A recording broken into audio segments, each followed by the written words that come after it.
I love Iran. I say this about a lot of countries, but I'm very serious when I say that Iran is one of my favorite places in the world. The people are so welcoming and so inspiring. This podcast was recorded 3 months before the protest for justice for Mahsa Amini, and I want the world to know that I stand for women's rights in Iran and all over the world. In episode 19 of Roots of Humanity, I talked to Upton Saidi from Southern California about his Iranian roots. Iran is not what you think, and Upton is on a mission to dismantle headlines and capture the reality. For me, the Persian culture was always associated with the best things. After quitting his job as a CNBC journalist in Hong Kong, Upton started his own path as a social media creator, and he shares with me tips and tricks when it comes to Facebook, TikTok, and YouTube. On the topic of Iran, we talk about the revolution, the Iranian diaspora in the US, Tehran as a modern global city, the culture of the Kurdish people, speaking Farsi, food poisoning, and why Iran has no McDonald's or Starbucks. In addition, we express our solidarity with those currently protesting in Iran for justice for Mahsa Amini and women's rights. And with that all being said, let's dive right into it. Upton, what's up, my man? Hey, Drew, good to see you. Where are you these days? I am in Bali. I think you and I have hung out in Bali before with your parents and Deanna. That was a good memory. 2018? Yeah, it must have been 2018. Actually, it was January 2019, I think. No, it was January 2019. Early January 2019, maybe like January 3rd. So what's going on, bro? How's life? It's good. It's really good. I've been traveling a lot like you, and so now I'm kind of just sticking around for a month or two in Bali and just excited to catch up on videos and film some stuff and, yeah, seize the day. That's awesome, man. So we're going to jump right into the thick of things. You just got back from Iran a few months ago, right? Yes. I was there a few months before that. We almost coordinated. Remember that? We almost had it working out, but then there were some delays and whatnot. But how many times have you been there? More than I can count. I would go every summer to see my grandparents and my cousins, distant cousins. So I would go as a kid growing up every summer, and then lately it's been like every 2 or 3 years.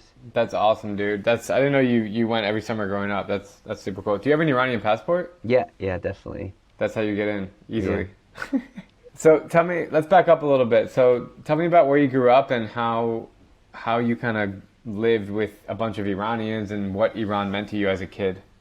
Growing up, it was always interesting because, the US and Iran have quite different cultures, but I think, during the revolution, about 1 million to 1.5 million Iranians traveled to the US. They moved and lived there, like my parents. So there's always, like in every city you go, there's an Iranian community, there's an Iranian restaurant.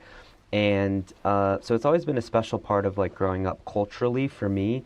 And that's one of the reasons actually that I love, going as often as I can, because it's a memory, it's of childhood. It's those, like, for me, the Persian culture was always associated with the best things, right? Birthday parties, celebrations, Nowruz, which is Persian New Year, obviously. And just family gatherings. So going to Iran and hearing just Farsi, hearing Persian is very exciting because it's like, it's all those strong positive associations that I have. And I think one of the reasons, that I love Lebanon actually is because Lebanon is, to me, very East meets West. It's like you have the Middle Eastern culture, but they're all, most Lebanese tend to be very globally minded. Many of them are very well traveled. Many of them speak English. And so in a way, Lebanon is a mix of U.S. and Iran for me because of the cultures of both. That's really fascinating, man. So in L.A., you grew up in L.A., don't they call that Tehran-less? Yes, they do, yeah. Because there's like the more Iranians there than any other place in the world outside of Iran, right? Yeah, exactly. The most amount of Iranians outside of Iran are located in like Southern California.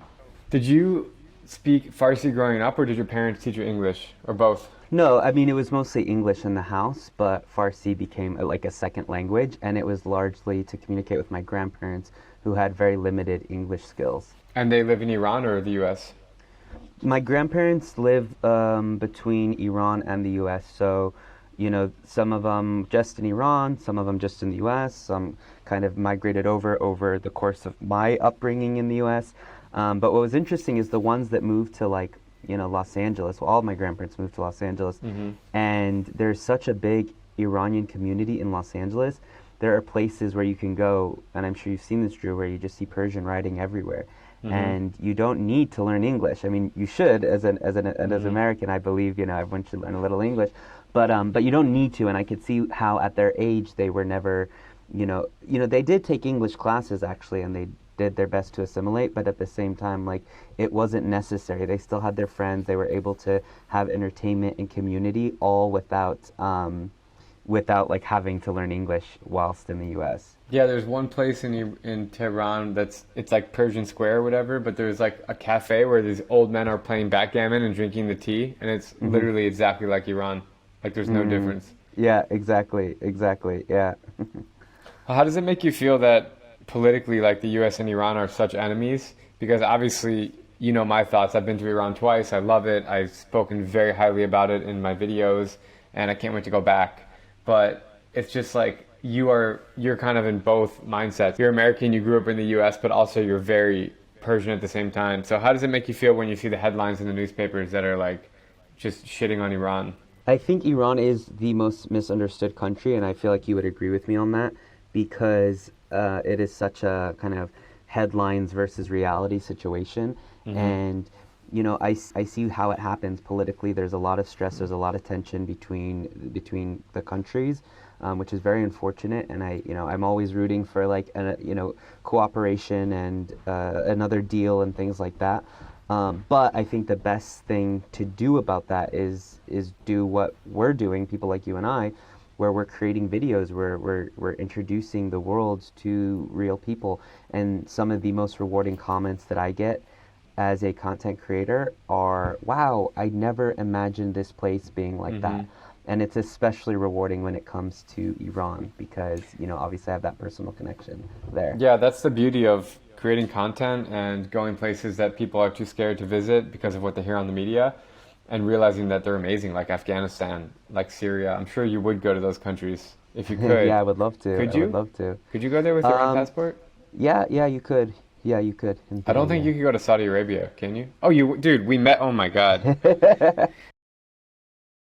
Well, Saudi Arabia with the U.S. and then like Syria with the Iran. So yeah, it just depends who's friends with you. So, for viewers out there, Upton actually was there when I finished my last country, which was Saudi Arabia. He was waiting for me in the Jeddah airport with a big Saudi flag, and we spent a couple of days there together. It was like less than a year ago.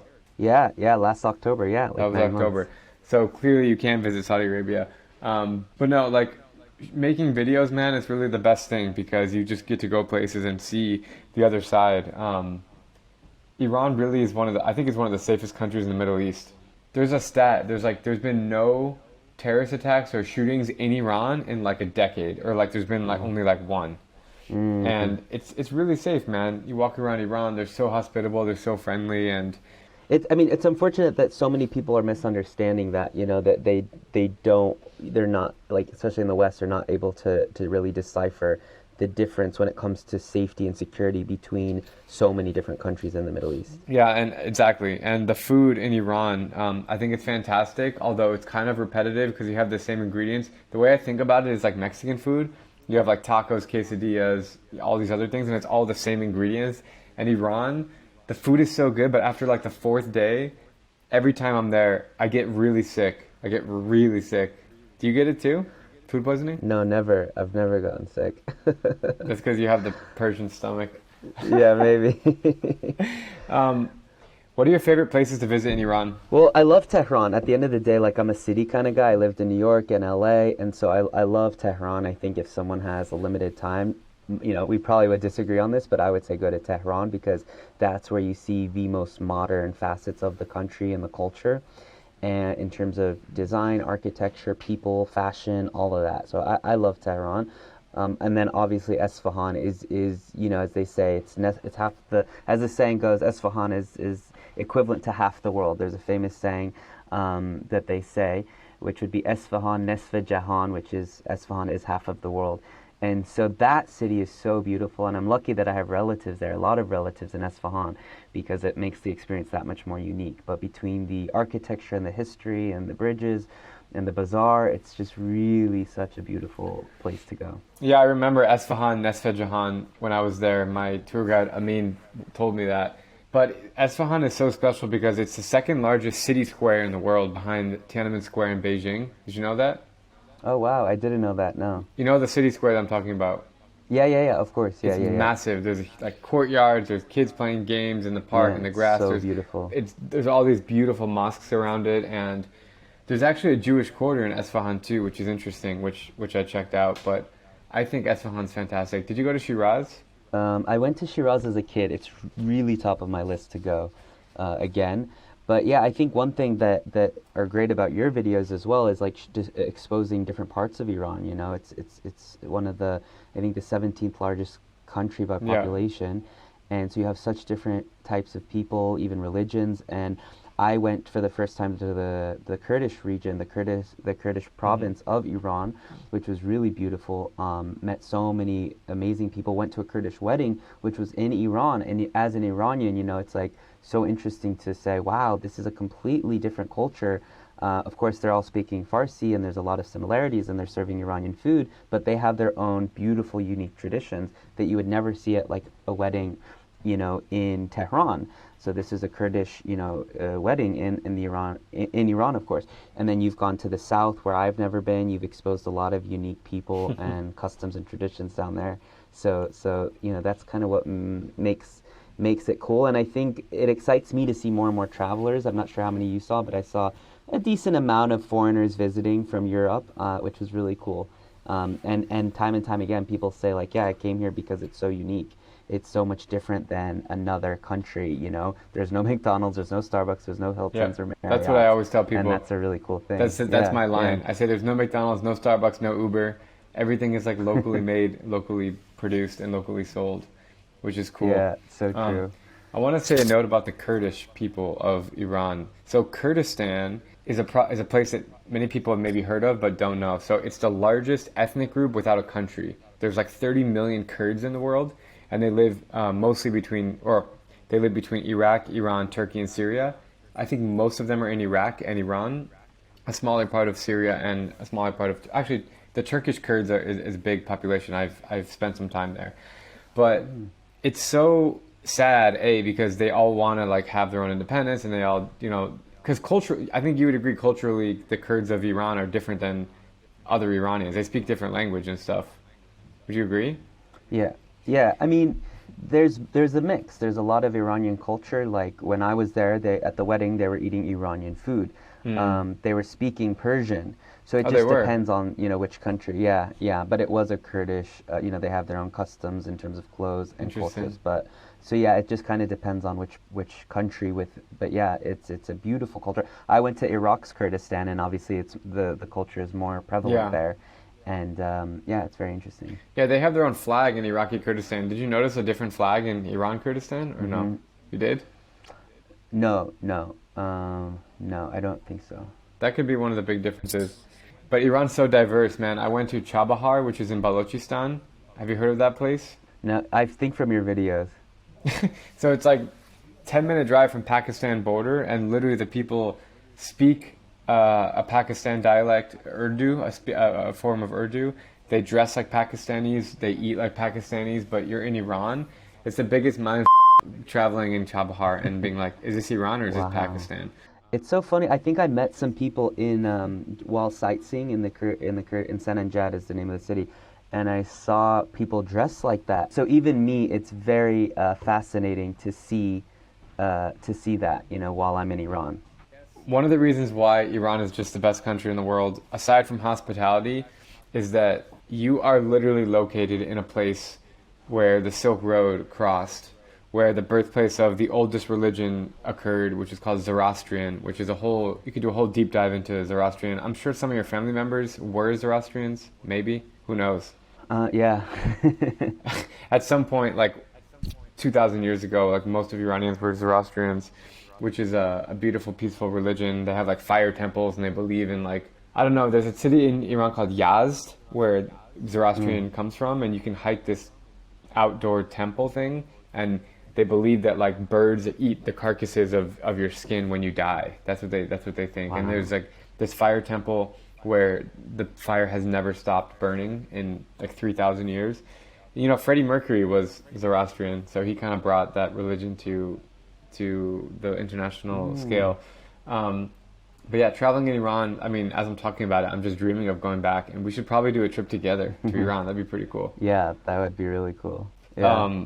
I want to go to Tabriz. Have you been there? No, never been to Tabriz, but also on my list. It's in the northeast, which is close to the Turkmenistan border. So speaking of Turkmenistan and other countries, what's kind of on your radar? I know you're also flying around the world making videos, which is really inspiring. Dude, I remember we were on a call 2 years ago when I was in Mexico. It was like exactly 2 years ago. And you were like, I think I'm going to start making videos. I think I'm going to like do this for a living. And you quit your CNN gig in Hong Kong. You quit your CNBC gig in Hong Kong. And dude, how many views do you have? Like over 1 billion? Maybe, yeah, probably. I haven't counted by views, but yeah, it's grown like crazy. Yeah. I mean, a lot of it, I remember that call was, September 2020, and you encouraged me, so yeah. So how does it feel now? You're like, you've done in 2 years what I did in 7 years, so, I mean, that's pretty cool. Thank you, man. No, it's been a really exciting journey. I mean, I'm lucky that I started to travel. I only started to travel like early in 2021 as some COVID restrictions were easing, but COVID, as you know, is still like a big part of, restrictions in most of the world. So it's a bit challenging, but it's been a really exciting journey of being able to tell my own stories, connect with my own audience, do whatever I want. And I think what I decided to do was like really niche down in tech and money and economics, because I felt like A, that's a passion of mine, and B, that's a kind of an underserved segment when it comes to YouTube, Facebook, TikTok. So I've just really been focused on those kinds of videos. And the cool thing is you can go to any country and there's always a money story. Everything involves money. 100%. I started with all my budget videos, and I just filmed another one. I'm trying to bring them back a little bit because people love that stuff. How big is your team now? I have 2 full-timers and then about 5 part-timers. I don't want to like get too big because I don't want to get into that level of just like management and like, assembly line of videos. I want to just like, I still edit plenty of my own videos because I just love the process of it. So, yeah. Are your full-timers editors or camera guys and the 5 part-timers? Yeah, they're both in Bali actually. So one is a full-time editor and camera guy as well. He shoots on DSLR. And then the other one is like project manager, helps with thumbnails, some graphics, a lot of producing, pre-producing, things like that, planning of shoots. And your 5 part-timers? And then also like working with brands as well. And then the part-timers are extra editing support. They're all just working on extra editing support or scripting or helping with some of that, YouTube management, engagement, things like that. So how do you feel about YouTube? I know that you started on Facebook and TikTok. So are you trying to cross bridges into YouTube, or do you neglect YouTube? Or I'm just curious because I think about this stuff all the time. Yeah, no, I never neglected YouTube. It was always just like, okay, this is going to grow the slowest. I think every creator goes through that.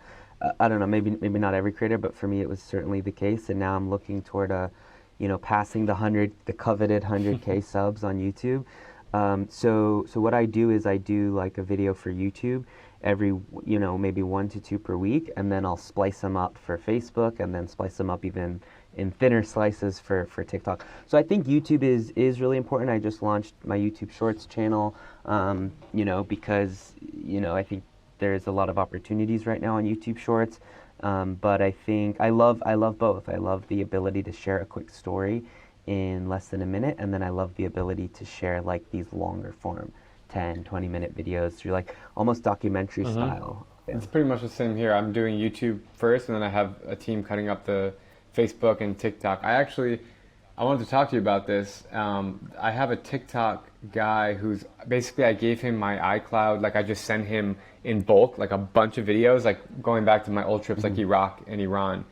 So he's now going through and finding all these gems, and he's cutting them together for like 10 to 20 second videos. By the way, I look at you as my TikTok specialist, as you know, so I'm giving people context. Do you think it's a good idea to have him like he's putting them on frame and I'm reviewing them, and then when I approve, should I be uploading him to TikTok, or should I give him my password, or do you think that's a bad idea? It doesn't really matter if it's uploaded by you or him. I think it shouldn't matter. I mean, it kind of depends on where he is, because I think about like your a video when it's first posted will be shown to your followers, but they'll also be shown on the For You page to people within that region. So if he's in a country that you want audience or views from, then he should post.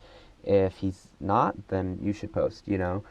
But Well, if you don't care that much and views are views and growth is growth, then it doesn't matter. I would have him post just to save you he's time. in Spain, but I'm in Prague right now. So, like, should I VPN it so I'm in the US, or because if I post in Prague, I don't know if I want Spaniards or Czech more than Americans. I don't know the answer to that. So we tried actually with VPNs, and TikTok is like seemingly really good at knowing, like, no, but you're in Prague. So I wouldn't mess with VPNs per se. I don't think I don't think there's enough data to support like a strategy one way or the other, like whether it's you or him. And try both, you know, like maybe he posts two, you post two, and then see where the views on the FYP are coming from, and see if it's correct, right?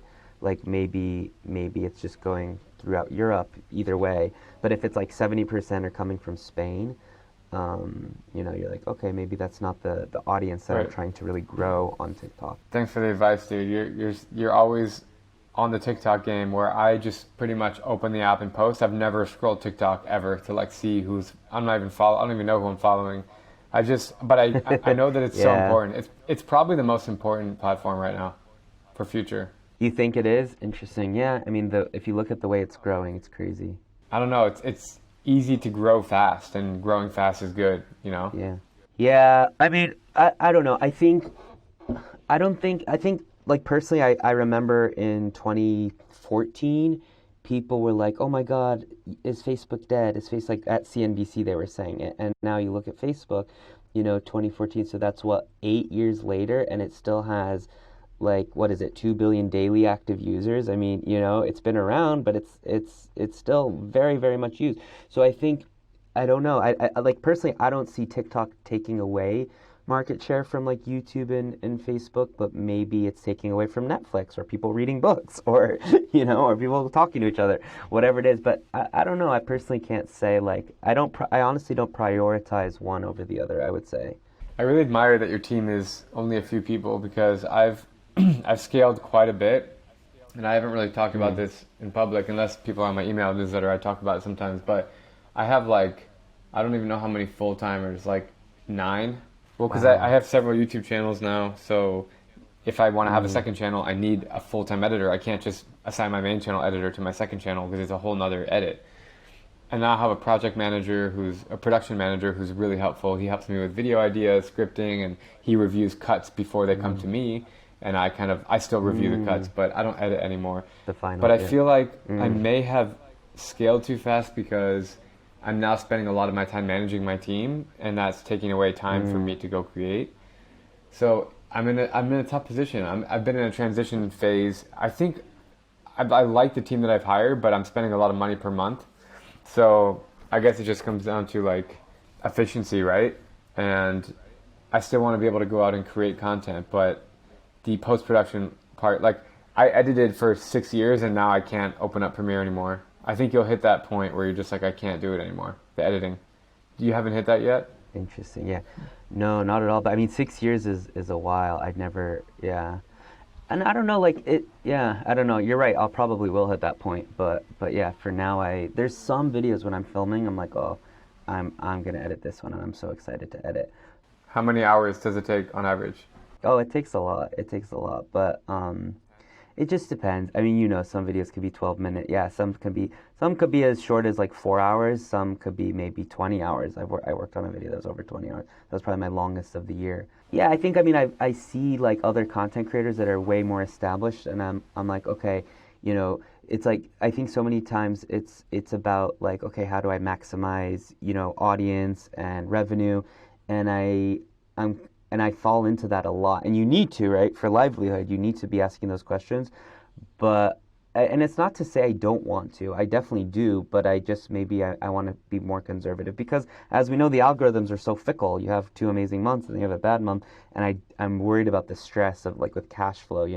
If I go in over my head with teammates and stuff. Yeah, how's it? I remember like 6 months ago, your Facebook completely slammed in a good way. So I don't know if slammed means bad or good. Your Facebook was crushing, and it was breaking numbers that I'd ever seen, that pretty much anybody else has ever seen. How's it doing now?